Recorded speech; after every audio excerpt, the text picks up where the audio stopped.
Hello everyone, a warm welcome or welcome back to my channel. I'm S. Maxine Fisher of True Colors Studio, an author, fiber artist, and queer parent of one, and today I have a market video for you. I have not one, but two huge markets coming up. It is Pride Month. It's about to be June. Today is May 30th, the day before my biggest market of the year historically, which has been our Newcastle County, Delaware Pride Market. So I am so excited. I've also been super stressed because right after this market on, I think it's June 6th, I have I signed up to be part of Delaware Pride down in Dover. So in just a week, my wife and I are going to be taking all of my inventory down to Dover, whatever is actually left. So I really hope I have made enough. I've been working feverishly all spring trying to stock up for this market. So here we go. First of all, I am not going to go through my bins piece by piece, showing you all the items that I crocheted because I don't have time for that. I am about to take you downstairs to see the car that is full of my items all ready to take to market. So here we go.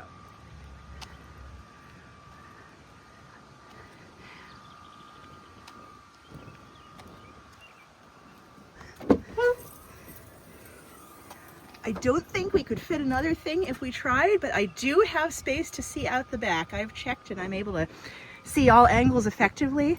So here's my super packed up car. I feel like I was putting together a Jenga puzzle.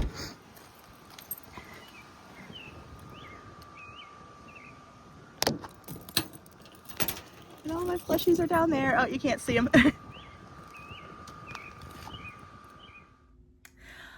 So we are all packed up and ready to go. I have as much stuff in my car as I think it's legal to haul. Funny story, my car is ancient and the suspension has been not even going but gone for a very long time. So I finally broke down and forked over the money to get it fixed because I want to keep that car. And I was like, I do not think that it can last another market with my 120-pound tent weights and all my plushies. We actually have a really huge setup this year. This is part of where my stress is coming from. So every market I kind of redo my setup and refine it. So my first market, I had like a little cube storage and everything was flying off of that in the wind because it was so slippery. It was something I had borrowed from elsewhere in my house. So the next one, I got all these little wooden plant shelves, which looks super cute, but they really didn't hold a lot of items. Like I could put one basket of an item group on each shelf and the shelves were so far apart that it really didn't efficiently, space everything out. And like the stuff at the top was so tall that it was really hard to see. So fast forward to this year, I have a whole different setup that I'm going to show you guys once we get there. I got crates and I got grid walls. So one side is going to be stacked crates in kind of a nice layout where I can put the item groups and bring them up above eye level and display some of my many larger plushies like my Anchor the Octopus and my Norbert the Humpback Whale. And by the way, if you're wondering why these dragons are not coming with me, these are actually a customer order that they just have to complete their payment for. So they've been hanging out here waiting for their forever home. But everything else is in the car. For the grid wall, I am going to put up all my snugglers and maybe my floppy plushies. Like I'm actually going to hang the plushies up on the wall. I have like straight hooks that can pierce into the backs of the heads or the necks of the snugglers. And I think that's just going to be a lot better a display, especially for like snugglers and lovies, because I feel like lovies are, if you don't know what lovies are, they're these unstuffed plushies where the body kind of squishes flat and you can kind of grip onto it. They're really a little bit more geared toward younger audiences than the older ones. But they don't display well if you just stick them in a basket because they tend to just kind of scrunch up. So I hope I have fixed that with the grid wall. And finally, I even have a raffle prize. We're supporting Cocina 943, which is a local initiative to help bring meals to people who are recovering from gender-affirming surgeries. So I crocheted this gorgeous spring dragon. I'm going to put the picture up here. She is beautiful and I am so proud of her. It took me a whole 8-hour day to crochet, and so that is my donation to Cocina 943, which will be in exchange for whatever raffle tickets come in. So one lucky winner will get the spring dragon. What else do we need to know about this market? I'm really excited about this market because number one, it was actually a very profitable market for me last year as a crocheter. I almost sold out of most of my minis, and I think I made 1,900 something and change when the market was over. It's also been the most challenging because last year I had some point of sale issues. I did get a tablet, and I'm hoping that having that thing online permanently will help me with the point of sale issues. The part I'm stressing about is that I really don't have as much of my smaller inventory as I typically take. So I ended up phasing out some of my products, including the stress balls and squishies. With trade issues and supplier issues, I just wasn't able to find a good core for them that really fit the patterns I had. So kind of at the last minute, I ended up just ditching that and doing more like little mushroom poppets and fidget toys. I have a lot of items that are more interactive, and some are a little bit of a higher price.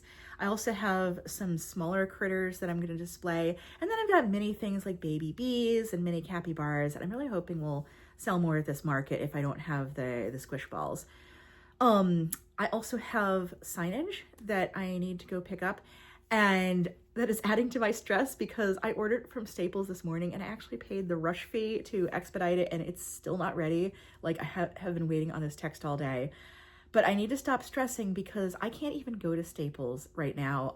My car is full of stuff. So I am waiting for my wife to come home with the baby and grandmom, who's going to be helping us for the weekend.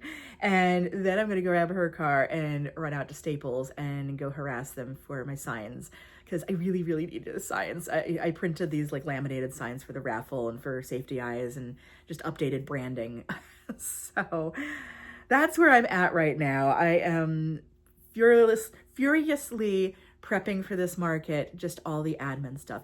I actually stopped crocheting earlier this week. I think the last item I crocheted was on Monday, when I was working on a snuggler pattern and put snuggler bodies on a bunch of plushie heads.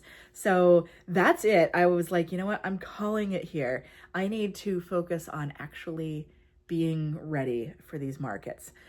So without further ado, the next you will see of me, I will probably be in my car drinking my coffee or hopping out and taking some videos of the market.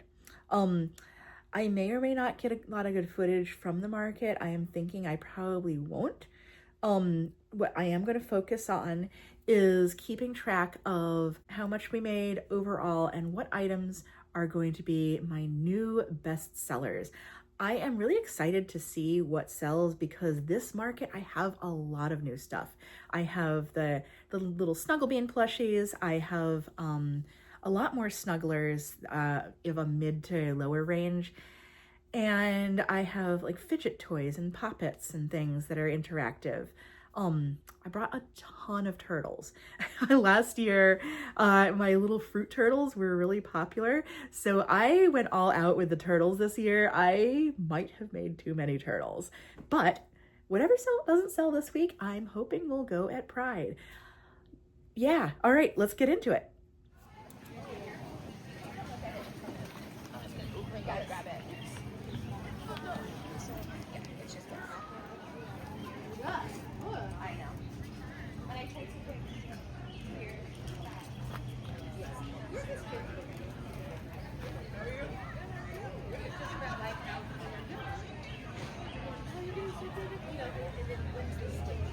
It's not completely more inside.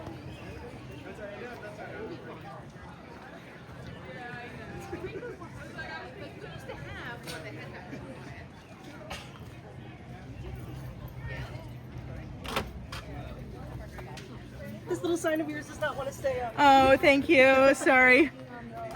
I think it was the other way around, but Yeah.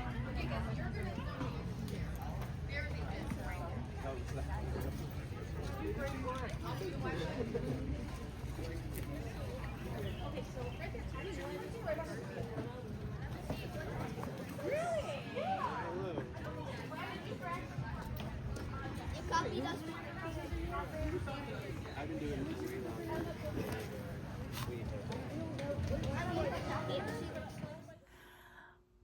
So I did not get any footage in the car. I did not get any talking footage from the market itself, but I did take lots of pictures and video of our table setup.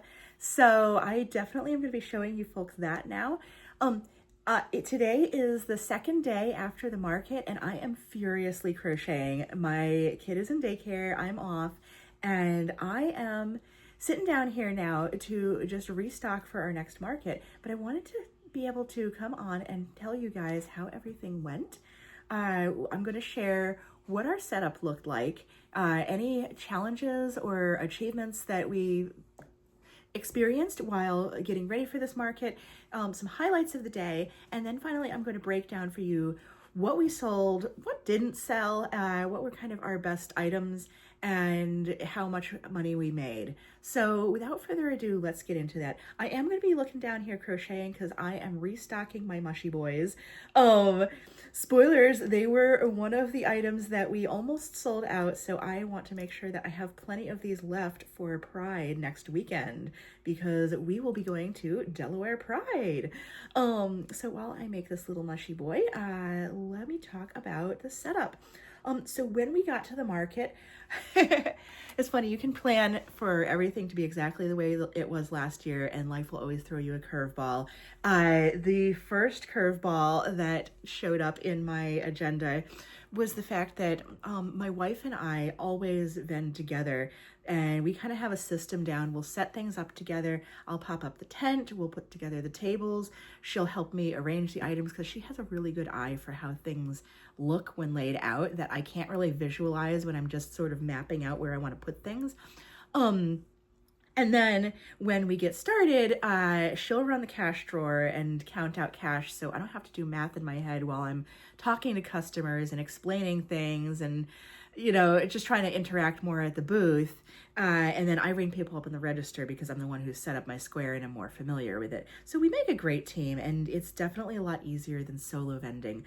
Some of you guys who sell probably know that it helps to have somebody at your booth to watch things while you go take a bathroom break or grab some food and coffee and refresh, and vice versa. You know, it's good to be able to give her a break and let her go shop around at other vendors and grab some tea and coffee, etc. But a couple of days before the market, Friday to be exact, because this market was Sunday, my wife woke up feeling really unwell, and told me that felt like she was coming down with a cold and was feeling sick all day and wasn't sure that she was going to be able to make it. And we were both really devastated because she loves helping at the markets, and I love having her there. It's almost a must. I don't think I could do this by myself. I mean, I could, but it definitely would not run as smoothly as when we have, you know, our wife and wife team. But long story short, the next day she woke up really back to her normal energetic self. So we determined the course of illness had to do with the armful of roses that she brought in from the garden the other day that were just getting a little bit tired of being alive. So we threw out all the flowers, and everybody was back to being their energetic selves and ready for this market. When we arrived on site, and there's a spot that's just been really ideal for us that's under a big spreading tree where we get lots of shade and there's just a really good vibe. I feel like people are more relaxed when there's shade. And it helps because our tent that I bought when I first started my business is black. So it definitely soaks up the sun more so than like a white canopy. But when we got there, I saw a big empty space and a very large tree stump where our normal spot used to be. We decided to set up across the way under another tree, which actually turned out to be an even better setup. We had a lot of mulch there, less grass to trample, and it was just like a kind of a more comfortable spot, a little closer to our parked vehicle. I also chose different furnishings for my setup than we had last year. Last year, as I mentioned, we had the wooden shelves that weren't really accommodating a lot of product and kind of hid things under them. So this year I splurged at Michael's and bought half a dozen crates. So you can see all the crates that we set up against the back table. And that provided a really good way to just bring products up to eye level and kind of layer things so they're not all in the same spot. When things are laid out on a table, they tend to look a lot more cluttered than when you level things up and can kind of separate them out. So I really liked that. It took me a while to kind of figure out what went in each crate and how to make things look all aesthetic. And meanwhile, my wife helped me set up the table with all the mini plushies and the fidget toys, kind of those little items that people gravitated toward for their kids. So we had that set up. And finally, we had our large table with most of my larger, like fantasy themed plushies. I had a lot of dragons, some mermaids, some unicorns, a couple of baby dragons, and that was the biggest challenge because I've never set up a table this way. So I was like, I want to step it and create sort of these mountains and for the dragons to be on different levels, and then cover it all with a black tablecloth because I have one spare 8-foot tablecloth. So like a couple days before the market, I went through the house and grabbed all these random flat Amazon boxes that were floating around and threw them all in the recycling because I was trying to clean up the house, and I completely forgot I was going to use those boxes for the market table. So I ended up grabbing, I think, a box of coffee K-cups and pull-ups and diapers and one of the bins that I stored my plushies in, and my wife made it look beautiful. She did such a great job in creating like this little mountain ranges where all my dragons could sit on their separate little mountain peak. And I felt like you could see all the individual plushies without them just being kind of mashed together. So that came out really nice. The last thing I did was I put up grid walls, and I hooked snugglers onto the grid walls as well as the remaining wallets and keychain card wallets that I had made. Those were some of my earliest makes, and honestly, they have not sold at all, but it's not something I will make again because my idea going into those was that they'd be super easy to whip up. But the reality is that I do not like sewing. In fact, I hate it. So these beautifully lined wallets are the last of their kind. I spent way too much time sewing zippers and liners into these cute little bags. And I hope people enjoy them because I'm not making any more. All right, so let me get into the highlights of the day.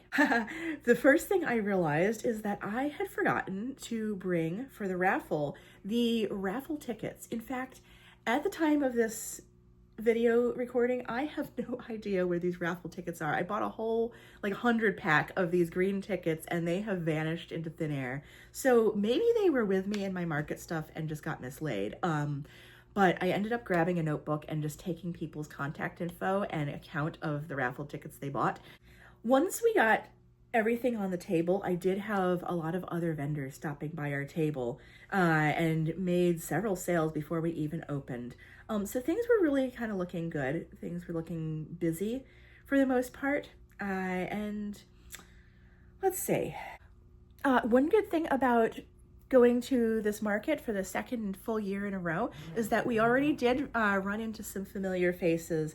One of my neighbors was there, a couple of friends of my wife's were there, and a lot of people who had gone to the Pride Market last year attended this year, and we're interested to see what I had that was new. Fortunately, I did have a lot of new items that people could look through. And so, if they said, oh, I bought a cheeky turtle or a chicken last year, there were some other things for them to choose from this year. I had a lot of families with children, a lot of families with small children. So I was glad that I did kind of restock all my minis as much as I could.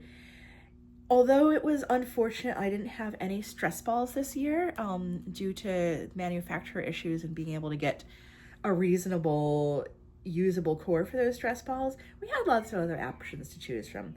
I had things like happy capybaras, little mini octopi, and lots of mushy boys, cheeky turtles, and chickens. I also had the little forest critters as well as the mini bees that I made up kind of at the last minute. So as you can see from the table, there's lots of lots of different small items to choose from. And I made lots and lots and lots of different themed turtles, fruit turtles, ice cream sandwich turtles, turtles that hatch out of shells, turtles that don't have shells to hatch out of, and little tiny baby hatchling turtles that come with a little egg. So that was fun. I had a lot of good options.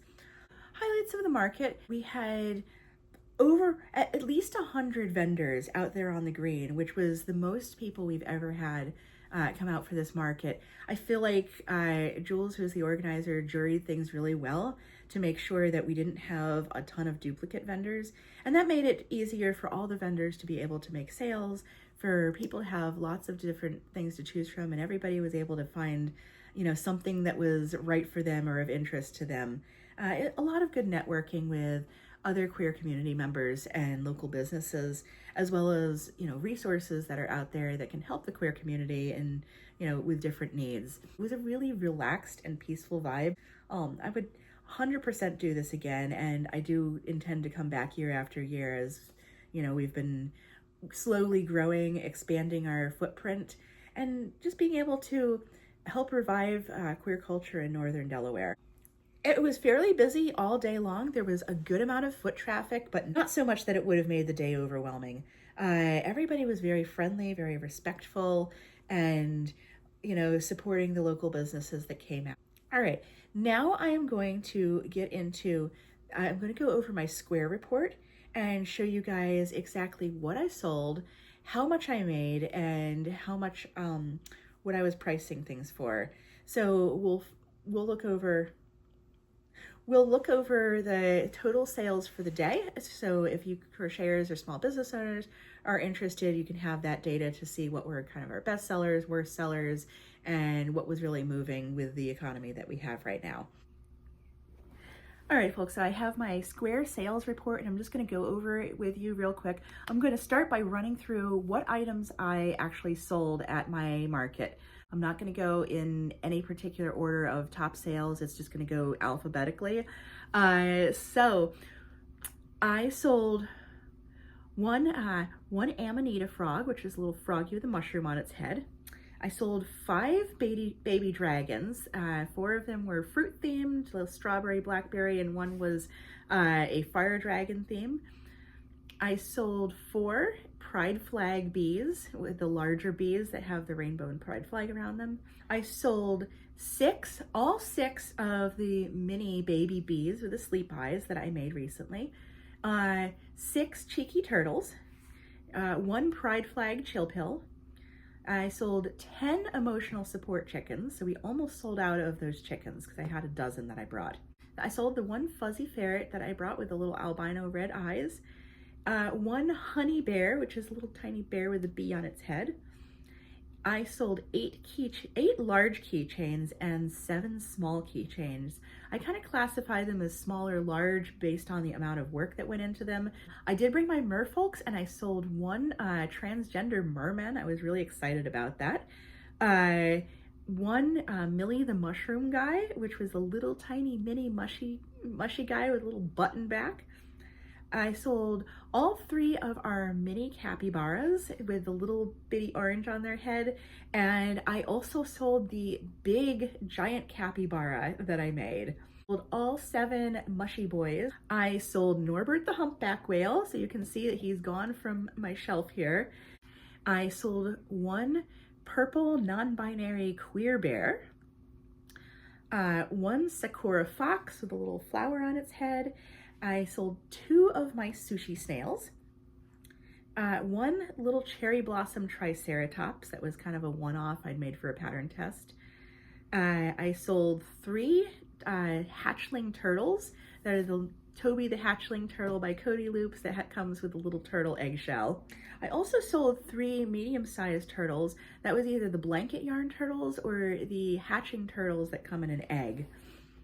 And finally, I sold 4 of my smaller turtles. So I made the mini fruit turtles or vitamin C turtles, and 4 of those sold. I also sold 10 raffle tickets at $5 each. So we made a total of $50 toward Cosina 943 that I tallied up in my sales, and we'll be donating that to Cosina 943. That's in addition to any funds that we receive through the GoFundMe that will also be included in today's raffle. My total sales were $1,588. $1,168 was through credit card sales, $313 in cash, and $107 in Cash App sales.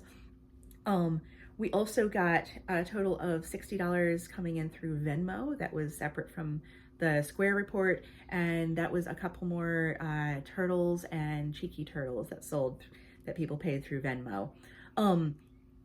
So subtracting the $50 from that $1,588, that would be $1,538.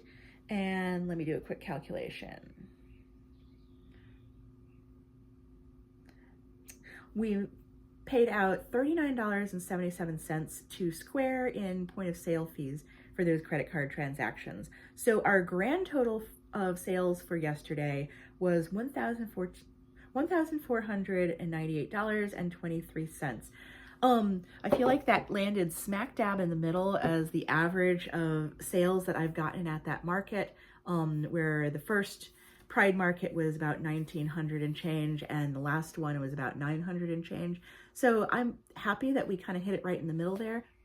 So our grand total was $1,498.23. I did have a couple of business expenses that went into the market. The one would be the $50 booth fee, and the other would be the $50 I spent on those grid walls. I will be reusing those for the next market. So that's a kind of a business expense that's amortized over time.